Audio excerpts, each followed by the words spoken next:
So why would we take disciplinary action? So you should take disciplinary action in your organization if it is alleged that a rule has either been broken or an offence has been committed. So I'll give you a few examples. I suppose it's just important to bear in mind that the list is never exhaustive, and what goes into the handbooks as well, the list of misconduct is never going to be exhaustive as well.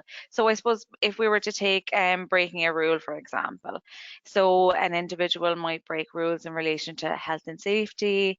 They might use the email or the internet incorrectly, or they might have unauthorized use of it. They could be persistently sick or persistently late. Whereas an offence could be, say, an individual needs to drive for work, it's part of their role, and now they have received a driving ban. So that would be where we might need to look at bringing in a disciplinary procedure. So these would be normally something that would be listed within the employee handbook under minor, major, or gross misconduct. I suppose just to give more of an idea, gross misconduct would tend to be very serious in nature, much more serious than the other forms of misconduct. For gross misconduct, you could be looking at theft or physical violence or bullying or discrimination, harassment, those kind of things. But I suppose depending on specifically what would need to go within your own handbook.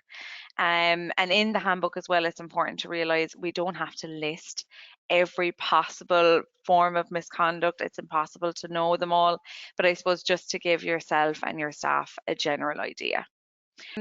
So I suppose the purpose of disciplinary action, it's, I suppose, there to resolve problems within the business and situations that might arise constructively. We're not looking to catch employees by surprise and springing allegations on them, anything like that. It's a very open process. We're there as well to listen to mitigation if that's an option, and listening to kind of any mitigating circumstances that the employee might bring to our attention in relation to this disciplinary process, and agree remedies. So it's, I suppose, disciplinary processes are really there to support the business and I suppose weed out kind of any issues that can be occurring with one or more employees. It's really important as well to remember when we are looking at disciplinary processes that we should be, I suppose, the sanction should be relative to the disciplinary issue in and of itself, and to be consistent, so that we're fair across the board with similar instances of disciplinary processes. If we don't, people might say that they're being treated unfairly. It can cause other issues in the workplace. Excuse me. So it's just really important to remember those as well.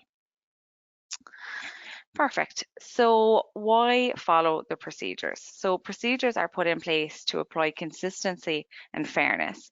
The employee may decide to take their case to an employment tribunal if we didn't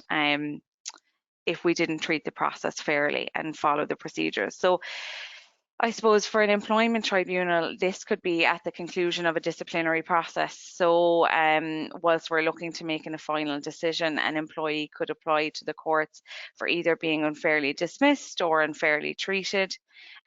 So we should be dealing with them, I suppose, when it comes to the issue of what the actual issue is. So if it is a capability issue, if it's a conduct issue, we need to make sure that we're following the correct procedures so that individuals can't bring a case against us and bring a case against their employer. And then as well, just circling back to the sanctions, we need to make sure that the sanctions are relative to the misconduct or the disciplinary issue that was brought in originally. So there are 3 tests for success in an employment tribunal. Was the reason for dismissal a fair one?